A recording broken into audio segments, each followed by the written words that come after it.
চলে এসেছি ঝুনু কাকির বাড়িতে আইবুড়ো ভাত খেতে। এখানে প্রচুর আয়োজন রয়েছে। কি কি রয়েছে মানে এই প্ল্যাটারটার জন্যই বসে থাকা, যে কি কি সবাই রান্না করেছে।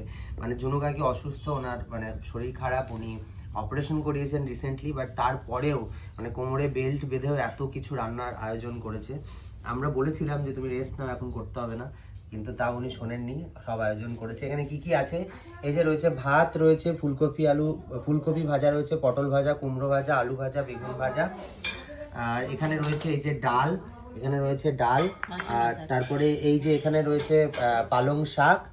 আচ্ছা, তারপরে এই যে রয়েছে আর মাছ, এখানে আর মাছ রয়েছে।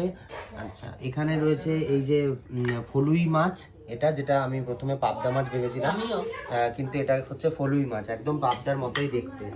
আর এদিকে রয়েছে এই যে ইলিশ মাছ, এখানে রয়েছে ইলিশ মাছ।